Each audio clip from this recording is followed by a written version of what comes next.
Stephen, Tyrone are out of the championship after losing by 113 to 111 against Donegal and Ballybuffet last Sunday. Mickey Harte, like he's been there so long at this stage, and his question or his management was certainly questioned after the game, and I think most notably because he took off the two lads who looked most dangerous up in the forward line, which is Darren McCurry and Derek Hanavan. Just the game itself, do you feel that Tyrone threw it away? And then we'll come on to Mickey Harte and his future. Yeah, look, Shane, I watched the game on Sunday with the father-in-law. The father-in-law's a big Tyrone man. He would have played for Tyrone for the guts of a decade. And, we were sitting watching the game and, he was admiring the influence that Michael Murphy had on the game in the second half, from a leadership perspective. Now, I know he didn't kick any wonderful points or anything like that, but some people that maybe looking in from the outside are only looking for that from Murphy. But Murphy's leadership and the way he stood up in the second half and winning dirty ball and Lincoln play, and I just thought he was immense, and I just probably felt that Tyrone, and I think I said this in the show, Shane, last week, that I felt they were maybe just lacking, one or two of those leadership, type personalities in their team. And, for me, there was a couple of key moments in the game. Obviously, the kick out from Sean Patton to Peter Morgan, who slipped in Langan for the goal. Like, it was a thing of beauty. It was an absolute thing of beauty. And it shows how much the game has evolved too, Shane, when you can get a goalkeeper who gets a kick out away in such super quick time. And from the moment it left his boot to the moment it hit Langan's boot was in under 10 seconds. They cut Tyrone open for a goal. But Tyrone knew this was coming. They knew this was coming. But it's very difficult to defend against when you've got a goalkeeper who has the capabilities of Sean Patton to do that. But I knew it was going to be a battle between Patton and Morgan for the kickouts and a real, contest from a strategic point of view and how they were going to press. And I didn't think kickouts had that massive of an influence in the game. I think I said this to you during the week. I felt Tyrone towards the tail end of the game. I could feel them getting a little bit etchy. I could see a sort of nearly a nervousness about them or an etchiness about them when they were snapping at chances, and they started to panic a little bit more and they kicked a lot of loose ball into Conor McKenna, who was 1v3 at times, and I just felt they lost their way a little bit. And I think part of that was, Shane, the substitutions. Maybe knockout football had something to do with that. Maybe the fact that Mickey knew that this was last chance saloon, throw the kitchen sink at it, make the changes, because when things aren't going your way, I've been there myself as a manager at club level, at county level. When things aren't going your way, you tend to try and change things. And when it still doesn't go your way, you change even more, and it just becomes so disjointed.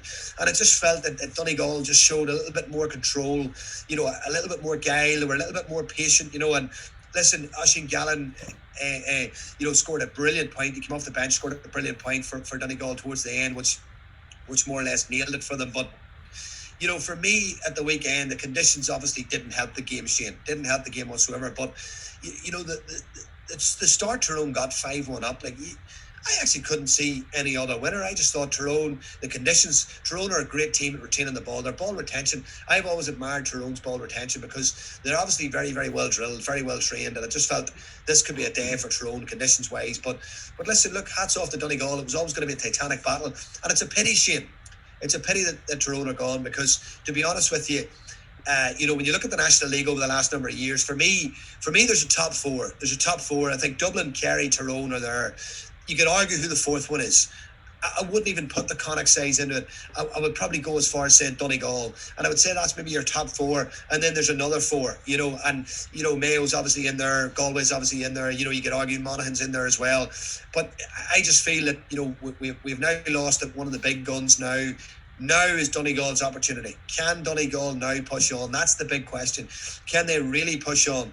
Win this Ulster title and really put an assault on the All-Ireland. And I said in your show, way before the ball was kicked in the championship, I had a sneaky feeling that Donegal could be in the All-Ireland final. Sean Kavanagh was asked on the Sunday game if he felt that it was time that Mickey Harte stepped away. He's been there since more or less the turn of the millennium, just 2003, late 2002 I think is when he was appointed. He didn't really answer the question. Do you feel, looking on at how they're being coached with the quality of players they have, that they should be getting more out of him, or that he should be walking away? I mean, it is 12 years since he won his third All-Ireland at this stage. Yeah, well, I suppose he's built a number of teams now, Shane. He's built a number of different sides. He's built a number of different teams. His record is it's hard to argue against his record. We had a very similar situation in Down.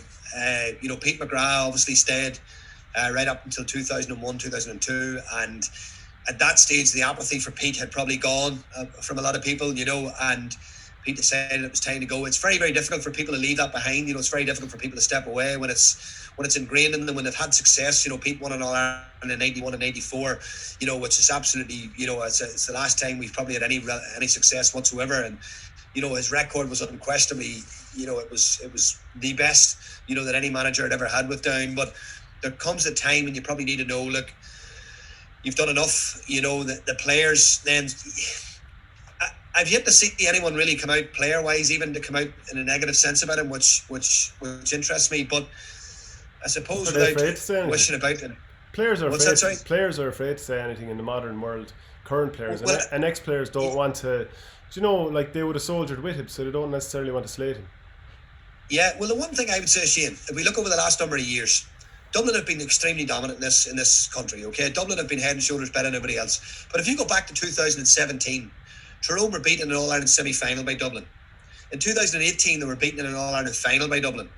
In 2019, they had Kerry beat out the gate last year. Beat out the gate in the first half, and a stray pass in the second half turned the game. From McGeary slipped the ball inside, Stephen O'Brien turned it over, and 2 or 3 passes later, it was in the back of the Tyrone net, and that spun the game. They were 5 points up against Kerry last year in the All-Ireland semi-final, and had kicked a number of wides as well. Kerry looked out in their feet, and all of a sudden then Kerry went from being dumped out of the All-Ireland to, geez, this Kerry team is unbelievable. So football, there's a fine line.